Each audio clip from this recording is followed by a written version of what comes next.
അതിനെന്താ കുഴപ്പം? എന്താ കുഴപ്പം? എന്താനും അങ്ങനെ പറയാൻ കാരണം? ചുമ്മാ പറഞ്ഞു എന്തെങ്കിലുമൊക്കെ പറയണ്ടേ, അതുകൊണ്ടാ. അല്ല, എനിക്ക് ജീവനെ എനിക്കിങ്ങനെ താടിയൊക്കെ വെച്ചിട്ട് ജീവന്റെ കുറെ ഇപ്പൊ ഈടെയൊക്കെ ഓരോന്നൊക്കെ കാണുമ്പോഴൊക്കെ എനിക്കങ്ങ് ഞെട്ടല. കാരണം ഇന്നും എന്റെ വീട്ടിൽ എന്റെ മോൾ എപ്പോഴും മൈബോസ് ഭയങ്കര ഇഷ്ടം ആൾക്ക്. അപ്പൊ അത് അവൾ ഇടയ്ക്കിടയ്ക്ക് ഇടും. അപ്പൊ എന്റെ മനസ്സിൽ ജീവൻ ഇന്നും ആ ചെറുപ്പത്തിൽ അവൻ എല്ലാവർക്കും അങ്ങനെ തന്നെ അയച്ചത്. ഈ താടി മീശ എടുത്ത് അത് തന്നെ ചേച്ചി. ആണോ? കയ്യിലിരിപ്പ് എങ്ങനെയാ? അനുവിന്റെ അറിയുള്ളൂ. കയ്യിലിരിപ്പ് അതുപോലെ ഒന്നുമില്ല, ഭയങ്കര മെച്ചൂർഡ് ആയിട്ടുള്ള ഒരാളാണ്. ഓ ആണ്. അപ്പൊ അതിൽ നിന്നും കുറെ ഇതായി. അന്ന് എന്തൊരു മെച്യൂരിറ്റി ആയിരുന്നു. ദിലീപേട്ടനെ ഇട്ട് വറുത്ത് പൊരിക്കണ്ടായിരുന്നല്ലോ. ഈ മുഖത്തേക്ക് ഇങ്ങനെ നോക്ക്. ഈ താടിയൊക്കെ വന്നപ്പോഴേ പെട്ടെന്ന് വേറെ ഇത്രയും വലിയ ചെക്കനായോ, ഇത്രയും ഇയേഴ്സ് ആയോ എന്നൊക്കെ അങ്ങനെ ഒരു ആർക്കും പെട്ടെന്ന് മനസ്സിലാകത്തില്ല. അത് അല്ല, മിക്ക ആൾക്കാരും ഇപ്പൊ കാണുമ്പോഴും അത് തന്നെയാണ് പറയുന്നത്. പണ്ടത്തെ ഒരു ലുക്ക് പെട്ടെന്ന് പറയൂല ഈ ഒരു ഇത് താടി മിശ ഇത് വന്നോണ്ടും കൂടി അത്രയും. പിന്നെ പെട്ടെന്നൊരു ചേഞ്ച് ആയി പെട്ടെന്ന് മനസ്സിലാവാൻ പാടാ. ഇങ്ങനെ സൂക്ഷിച്ചു നോക്കും, അതാണോ ഇത് എന്നൊക്കെ ചോദിക്കാം. ശരിക്കും എന്നാലേ ഉള്ളു. അല്ലാതെ പെട്ടെന്ന് ആ കുട്ടി തന്നെയാണ് ഇതൊന്നും പെട്ടെന്ന് ആർക്കും ഒന്നും ഒരു ഇത് വരില്ല. പിന്നെ ഇപ്പൊ വലിയ ഫ്രെയിമും ഇതൊക്കെ കൂടെ വെച്ചപ്പോഴത്തേക്ക് ഒന്നും അതൊക്കെ പോട്ടെ.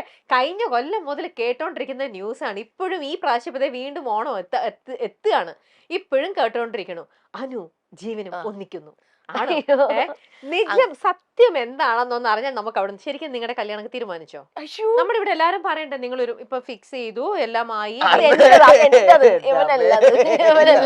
ഫിക്സ് ചെയ്തതില്ല പിന്നെ ആരുമായിട്ടോ? ഇത് എന്റെ ബെസ്റ്റ് ഫ്രണ്ടാണ് ജീവൻ. ഇപ്പം ഈ ഇൻഡസ്ട്രിയിൽ എനിക്ക് ബെസ്റ്റ് ഫ്രണ്ട് എന്ന് പറയുമ്പോൾ പുള്ളിക്കാരൻ മാത്രമേ ഉള്ളൂ. മെയിലിൽ നോക്കുകയാണെങ്കിൽ ഗേൾസ് സൈഡിൽ നോക്കുകയാണെങ്കിൽ ഒരുപാട് പേരുണ്ട്. ബോയ്സിന്റെ സൈഡിൽ ഇവൻ മാത്രമേ ഉള്ളൂ. അപ്പം റീല് ചെയ്യുന്നതാണെങ്കിലും ഫോട്ടോഷൂട്ട് ചെയ്യണമെങ്കിലും എവിടെയെങ്കിലും പോവുകയാണെങ്കിലും ഞാനും ജീവനും ഒരുമിച്ചൊക്കെ. അപ്പം അങ്ങനെ കാണുമ്പോ എല്ലാവർക്കും സ്വാഭാവികമായി അങ്ങനെ ചിന്തിക്കുമല്ലോ എല്ലാവരും. അങ്ങനെ ചിന്തിച്ചാണ് ഓരോന്ന് ഇറക്കുന്നത്. പക്ഷെ എനിക്ക് തോന്നുന്നത് എല്ലാരും പറയുന്നത് ഇപ്പൊ നിങ്ങൾ നമ്മളെ പറ്റിക്കാൻ വേണ്ടിയിട്ട് ഇങ്ങനെ ഫ്രെയിം ചെയ്തൊരു കഥ ഉണ്ടാക്കണതാണ്. ശരിക്കും ഒരു ദിവസം നമ്മളൊരു സുപ്രഭാതത്തിൽ ദാ അനു ജീവനും തമ്മിലുള്ള കല്യാണം തീരുമാനിച്ചു, ഇന്ന ദിവസം കല്യാണം തുടങ്ങിയ സമയം തൊട്ട് ഞാൻ സഹിച്ചോണ്ടിരിക്കുകയാണ്. എന്താടാ അങ്ങനെയല്ലല്ലോ ഇപ്പോഴും പറഞ്ഞതല്ലേ ജീവൻ? അങ്ങനെ നമ്മള് നല്ല ഫ്രണ്ട്സ് ആണ്. അങ്ങനെ എനിക്കങ്ങനെ അങ്ങനെയൊന്നും തോന്നിയിട്ടൊന്നുമില്ല. അല്ല, അങ്ങനെ ബെസ്റ്റ് ഫ്രണ്ട് ആണ്. ബെസ്റ്റ് ഫ്രണ്ട് മാത്രമല്ല, ഞങ്ങളുടെ വീട്ടിലൊരു മെമ്പർ പോലെയാണ്. ഒരാളെ പെട്ടെന്ന് കല്യാണം കഴിക്കാൻ പറ്റുമോ? പിന്നെ നല്ല ഫ്രണ്ട് ആണ്. വീട്ടിൽ എല്ലാവരുമായിട്ട് ജെല്ലാവുന്നുണ്ട്. വീട്ടിൽ ഇഷ്ടമാണ്. എനിക്ക് അങ്ങനെ ആയി കഴിഞ്ഞാൽ എനിക്ക് ഇഷ്ടപ്പെടാനൊന്നും പറ്റത്തില്ല. അനുവിന്റെയും ഭുവനേശ്വറിന്റെയും വിവാഹം അങ്ങനെ കഴിഞ്ഞിരിക്കുകയാണ്. എന്നാൽ വീഡിയോയിലൊക്കെ കാണുന്ന പോലെ അത്ര ടോക്കറ്റീവ് ഒന്നും അല്ല ഭുവനേശ്വർ എന്നാണ് ആരാധകർ പറയുന്നത്. ഭുവനേശ്വർ ആണ് വരൻ എന്നറിഞ്ഞതോടെ ഇൻസ്റ്റഗ്രാമിലും ഫേസ്ബുക്കിലും സോഷ്യൽ മീഡിയയിൽ ആകമാനം ആളുകൾ എല്ലാവരും ആരാണ് ഈ ചുള്ളൻ എന്ന് തപ്പി നടക്കുകയായിരുന്നു. എന്തായാലും അത് കണ്ടെത്തി കഴിഞ്ഞു. എന്നാൽ കണ്ടെത്തി കഴിഞ്ഞ സമയത്ത് എല്ലാവർക്കും അയ്യോ അടിപൊളി ചെക്കനാണല്ലോ, എന്ത് രസമാണ്, അനു ഇത്രയും കാത്തിരുന്നത് വെറുതെ ആയില്ല എന്ന് തോന്നി.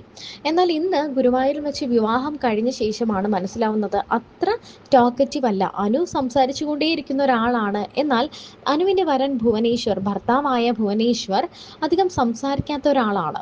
പ്രത്യേകിച്ചും തമിഴ്നാട്ടുകാരനായതുകൊണ്ട് തമിഴിൽ സംസാരിക്കുമ്പോൾ മറ്റുള്ളവർക്ക് മനസ്സിലാവില്ലേ എന്നൊക്കെയുള്ള ഒരു ഭ്രമം അദ്ദേഹത്തിനുണ്ട്. അദ്ദേഹം യൂട്യൂബ് വീഡിയോകളാണ്, അല്ലെങ്കിൽ ഇൻസ്റ്റഗ്രാമിലും യൂട്യൂബിലും ഒക്കെ വീഡിയോ ചെയ്യാനാണ് കൂടുതൽ താല്പര്യപ്പെടുന്നത്. അപ്പോൾ അല്ലാത്ത പുറത്ത് ഇത്രയും വലിയ ആൾക്കൂട്ടം, ക്യാമറകൾ, ഇത്രയും വെളിച്ചം, ഇത്രയും ഒരു ഫെയിമിലോട്ട് അദ്ദേഹം വന്നിട്ടില്ല. കാരണം ഇവരുടെ മറ്റ് ചടങ്ങുകളൊന്നും തന്നെ പബ്ലിക് സ്പേസിലോട്ട് വന്നിട്ടില്ല. ഈ വിവാഹമാണ് ഇപ്പോൾ മുന്നിലേക്ക് വരുന്നത്. അപ്പോൾ അദ്ദേഹം അനുവിനെ പോലെയല്ല, നേരെ ഓപ്പോസിറ്റ് ഒരു ക്യാരക്ടറാണ് എന്നാണ് അനു തന്നെ പറയുന്നത്. അവസാനം കാത്തിരിപ്പുകൾക്കൊടുവിൽ നടി അനുമോൾ വിവാഹിതയായിരിക്കുകയാണ്. 3 വർഷത്തോളമായി അനുമോളുടെ വിവാഹ വാർത്ത ഇങ്ങനെ സോഷ്യൽ മീഡിയയിൽ വന്നും പോയി നിൽക്കുന്നുണ്ട്. ഇന്ന് വിവാഹിതയാകും, അനുമോളുടെ വിവാഹമാണ്, വിവാഹ നിശ്ചയം കഴിഞ്ഞു തുടങ്ങിയ വാർത്തകളൊക്കെയാണ് കുറേ വർഷങ്ങളായി കേട്ടുകൊണ്ടിരിക്കുന്നത്. കഴിഞ്ഞ ദിവസം അനുമോളും പറഞ്ഞിരുന്നു, കഴിഞ്ഞ 2-3 വർഷമായി തൻ്റെ വിവാഹത്തെപ്പറ്റി ഇങ്ങനെ വാർത്തകൾ വരുന്നുണ്ട്, എന്താണെങ്കിലും താൻ വിവാഹം കഴിക്കാൻ പോവുകയാണ്, നാളെയാണ് എൻ്റെ വിവാഹം എന്ന് അനുമോൾ പറഞ്ഞു. അങ്ങനെ ഇന്ന് രാവിലെ, അതായത് ഓഗസ്റ്റ് 18 രാവിലെ ഗുരുവായൂർ ക്ഷേത്രത്തിൽ വെച്ച്, ഗുരുവായൂർ ഉണ്ണിക്കണ്ണൻ്റെ മുന്നിൽ വെച്ച് അനുമോൾ വിവാഹിതയായി. അവസാനം കാത്തിരിപ്പുകൾക്കൊടുവിൽ അനുമോളുടെ വിവാഹം നടക്കുമ്പോൾ കാണാൻ ചുള്ളനാണല്ലോ അനുമോളുടെ ചെക്കൻ എന്നാണ് എല്ലാവരും കമന്റ് ചെയ്യുന്നത്. മോഡലും നടനുമാണ് ഭുവനേശ്വർ. ഭുവനേശ്വറിനെ കുറിച്ചാണ് ഇപ്പോൾ സോഷ്യൽ മീഡിയയിലൂടെ ആരാധകരെല്ലാവരും സെർച്ച് ചെയ്തുകൊണ്ടിരിക്കുന്നത്. തമിഴ്നാട്ട് സ്വദേശിയായ ഭുവനേഷ് ആണ് വരൻ എന്നതിനപ്പുറം കൂടുതൽ വിവരങ്ങളൊന്നും പുറത്തു വന്നിരുന്നില്ല. അനുമോൾ പങ്കുവച്ച വിവാഹത്തിന്റെ വീഡിയോയിൽ ഭുവൻ എന്ന പേര് വെളിപ്പെടുത്തുന്നുണ്ട്. താൻ സുന്ദരിയായി അണിഞ്ഞൊരുങ്ങി ചെല്ലുമ്പോൾ വാവ് സൂപ്പർ എന്നൊക്കെ ഭുവൻ പറയണം എന്നുണ്ട്. പക്ഷെ അതൊന്നും മൈൻഡ് ചെയ്യില്ല. വാ പോവാം എന്ന് പറഞ്ഞ് കൂട്ടി അങ്ങ് കൊണ്ടുപോകും എന്നാണ് അനുമോൾ പറഞ്ഞത്.